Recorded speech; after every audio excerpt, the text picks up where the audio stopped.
What's up, everybody? It's your boy Rashad Buie, back again for another episode of Ballin' with Buie, where I cover the hottest topics in sports, especially if it is OU related. Today, once again, it is OU related. I'm gonna break down 9 Oklahoma going on the road to face Iowa State. Finally got to come home to my setup due to the bad weather, so let's dive on in. A little pregame stats, of course. Iowa State still last in the Big 12 standings at 2-15 overall. And Oklahoma sitting at 13-5. They're third in the Big 12. They were second. They just dropped to third due to not playing as many games. Kansas is above them at second. Kansas has one more loss, but they also have 3 more wins. Not to OU's fault. They've had a couple games canceled, so it is what it is. I think we can probably still climb and get that second spot in the Big 12. But I think we're better than Kansas. If we played on a basketball court today, I think we'd beat Kansas, but we already played them twice this year. But OU going on the road to Iowa State, they haven't won in the Coliseum in 10 years, and that is crazy. That means Lon Kruger has never won in the Coliseum. We haven't got a victory there since 2011, which was the year before Lon Kruger arrived. OU won the first game of the year in Norman, Oklahoma, 79-72. It was a hard-fought game. Iowa State came to play that day. But yeah, break down this game from earlier. OU started hot. They started out strong, started 14-2 run. Solomon Young for Iowa State picked up 2 quick fouls. And Manic, of course, still struggling. I don't know what is going on with that man. But he started the game 0 for 4, 0 for 3 from 3. He had 2 free throws at that point, so he had 2 points, but couldn't get a field goal to go down to start the game. And Iowa State was struggling to start the game. They started shooting the ball 23% from the field. And there was a lot of fouling in the first half, particularly in the first about 10 minutes of the first half. There was 12 fouls combined from both teams. That was the same about 10 minutes into the first half. That's about the same point Solomon Young came back into the game. He didn't get into foul trouble throughout the rest of the game besides those 2 fouls early. So that wasn't really a story in the game at all. OU started 1 for 7 from 3. Did not shoot the ball well from 3-point, but they ended up still building a 30-9 lead. And that was due to not missing any of the other shots, and they were getting to the paint at will. They were hitting their jump shots, and they were very active on the defensive end of the floor. Iowa State was having to work deep into their shot clock. They weren't getting good looks. Oklahoma they got a couple steals that turned into fast break points, and they were just being harassed on the defensive end of the ball. I mean, Iowa State just could not get anything to go. They could not get any ball movement whatsoever.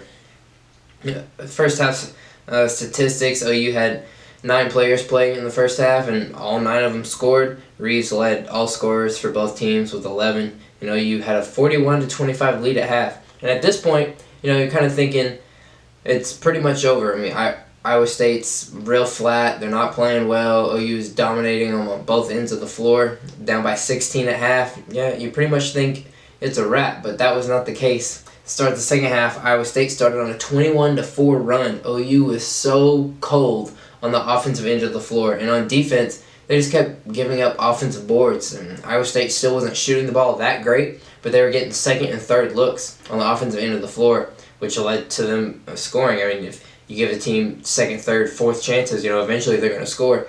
But yeah, OU just could not get the boards to start the second half, and Iowa State ended up grabbing a 46-45 lead after being down 16 at halftime.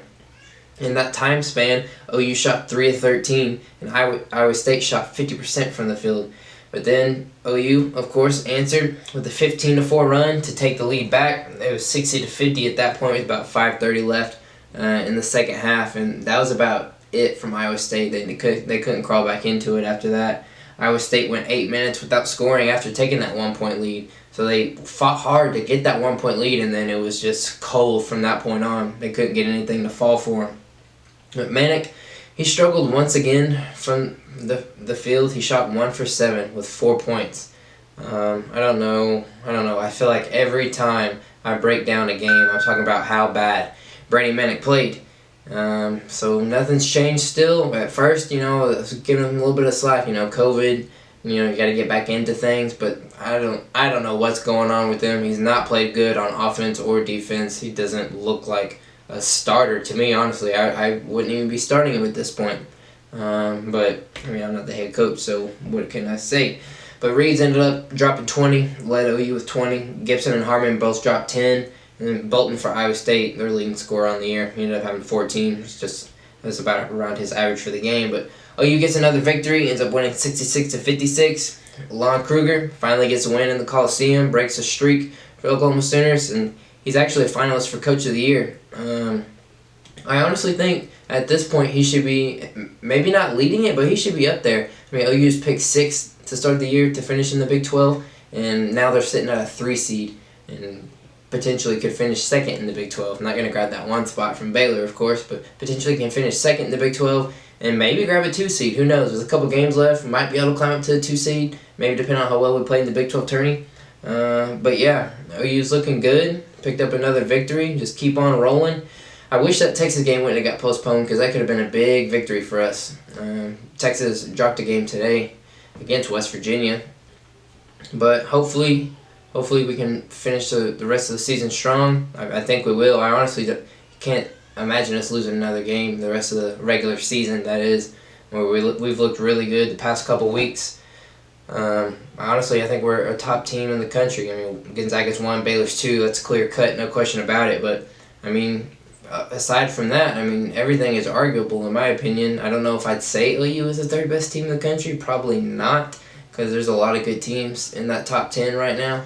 But I definitely think we have a chance to make a Final Four run.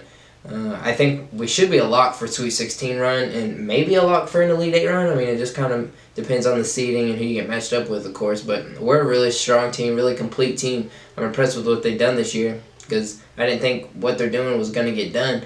But a lot of that has to do with Harkless and Mo Gibson being cleared to play this year. If we didn't have them, it'd be a completely different team. But yeah, they stepped up huge for us this year. Harkless on the defensive end of the floor. You do not want to be driving loosely with that ball because he's going to take it. But yeah, that's about all I got for this podcast. It's good to be back. Like always, consider subscribing, sharing. Catch y'all later. Deuces.